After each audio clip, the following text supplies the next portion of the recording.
गावों में अग्रता संतु, गावों में संतु पृष्ठतः, गावों में सर्वतः संतु, गवे मध्य वसामी है। यानी गौओं के आगे भी मैं, गौओं के पीछे भी मैं, गौओं के बीच में भी मैं, और जहाँ जहाँ गौ वहाँ वहाँ मैं।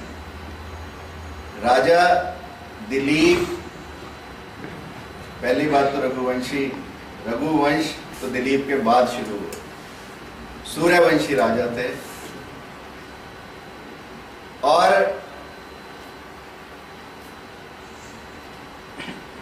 राजा दिलीप की कथा सृष्टि से एकत्व की कथा। राजा दिलीप की कथा सृष्टि के साथ समरसता की कथा। राजा दिलीप की कथा मानव सृष्टि में कैसे रहे, मानव का सृष्टि के प्रति क्या दायित्व हो,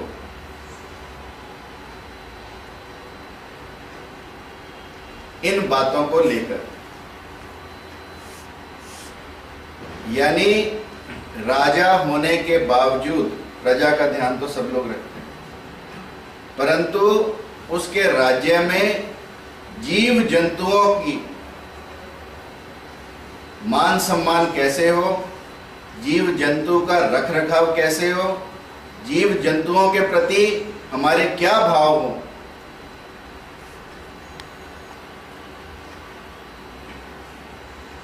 राजा दिलीप कोई अकेले राजा नहीं, जिन्होंने इस बात का संदेश दिया हो कि हमारे राज्य में जीव जंतु पशु पक्षी भी उतने ही इंपॉर्टेंट हैं जितने के मानव।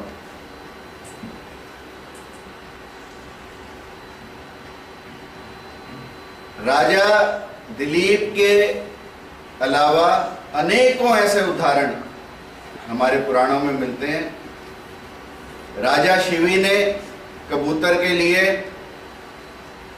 एक कबूतर की जान बचाने के लिए अपना जीवन दांव पर लगा दिया।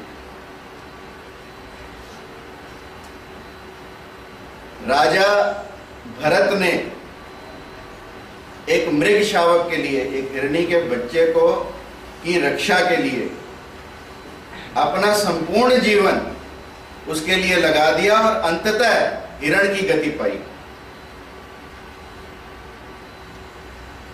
और राजा रंती देव के बारे में तो कहते हैं कि 49 दिन भूखे रहे, 50वें दिन कुछ खाने को मिला, पहला ब्राह्मण को दिया, फिर जब खुद खाने लगे थोड़ा सा टुकड़ा बचा तो कुत्ता सामने आ गया।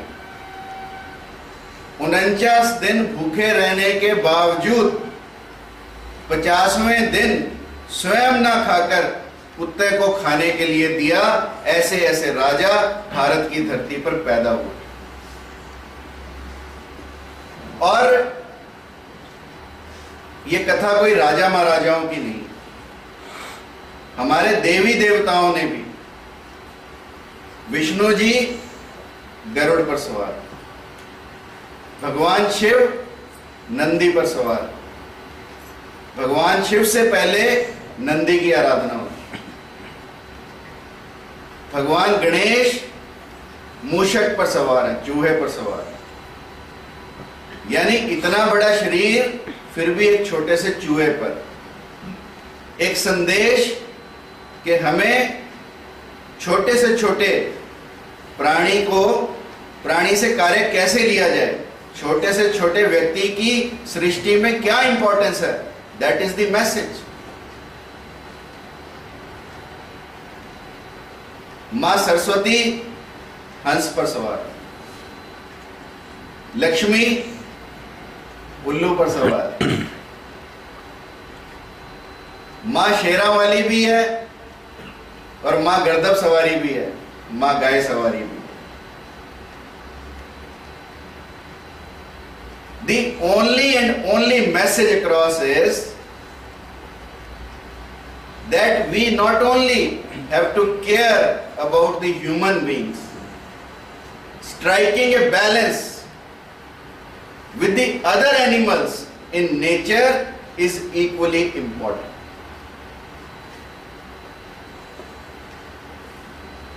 And today the most dangerous and ominous sign for our nature is killing of birds and animals.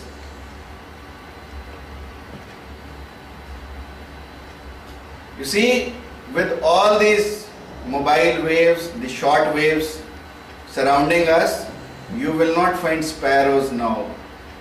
छोटी छोटी चिड़ियाँ, घुगियाँ, कबूतर कहीं कहीं देखने को मिलते हैं, कहीं होते ही नहीं। अन्यथा तुम गेहूं डालो बाहर, बंदर तो आ जाएंगे पर चिड़ियाँ नहीं मिलेंगी, और पहले गेहूं डालो तो चिड़ियाँ ही चिड़ियाँ। Meaning thereby that they are getting extinct. Why they are getting extinct is because man is playing with nature. Man has become selfish. Man has become self-centered. We are only worried about ourselves. We are not worried about other beings present around us. And they may not be actual stories, but they are giving a strong message to us. The message is कि यदि हम गाय की रक्षा ना करें, गाय का सम्मान ना करें, राजा दिलीप की कहानी शुरू होती है कामधेनु का सम्मान ना करने से। कामधेनु का सम्मान ना करने से दिलीप का वंश की बढ़ोतरी नहीं होती, दिलीप के घर कोई संतान नहीं होती, और फिर दिलीप गाय की इतनी सेवा करते हैं कि गाय की कृपा से उनके घर में संतान होती है, और ऐसी संतान जो उनके वंश को आगे बढ़ाए और उनके वंश का नाम उनकी संतान से चले, आगे से उनका वंश रघुवंशी कहलाए। और राजा दिलीप की कहानी भगवत कृपा की कहानी। राजा दिलीप एक पराक्रमी योद्धा है, युद्ध करना जानते हैं, परंतु जब सिंह को मारने के लिए बाण निकालते हैं तो हाथ वहीं रह जाता है। यानी भगवत कृपा हटी तो दिलीप जैसा योद्धा भी अपने तरकश में से बाण नहीं निकाल पाता।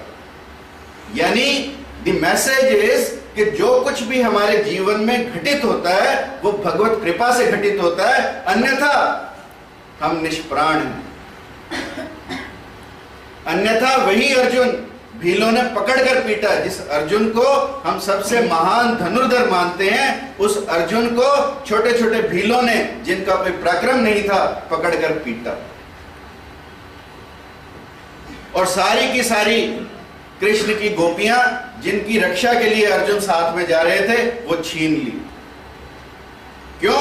अर्जुन के अंदर अभिमान पैदा हुआ, उसके ऊपर से भगवत कृपा हटी और सब कुछ घटित हुआ। भीम जैसा योद्धा, भीम जैसा भारी भरकम योद्धा एक बंदर की पूंछ को नहीं हिला पाया जब भगवत कृपा हटी।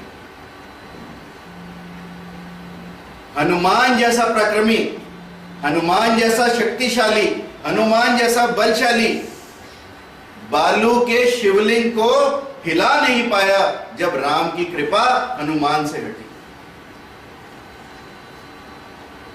मतलब कि बिना भगवत कृपा के हमारे जीवन में कुछ हो ही नहीं सकता। और जब भगवत कृपा हुई तो नंदिनी ने स्वयं से दूध देना शुरू किया और राजा दिलीप को कहा कि आप दो लें और इस दूध को पी लें ताकि आपके यहां संतान हो। फिर देखो राजा दिलीप का कर्तव्य है। राजा दिलीप कहते हैं ना, पहला दूध पहले तो गुरु से पूछूंगा, गुरु यदि आज्ञा देंगे, गुरु विशिष्ट आज्ञा देंगे तो दूध लूंगा। फिर दूध का पहला अंश यज्ञ के लिए छोड़ूंगा, फिर उसके बाद तुम्हारा दूध पीऊंगा। यानी प्यासे होने के बावजूद, जंगल में भटकने के बावजूद जब दूध मिला तो पिया नहीं, पहले गुरु का सम्मान। पहले यज्ञ का सम्मान, फिर अपने लिए।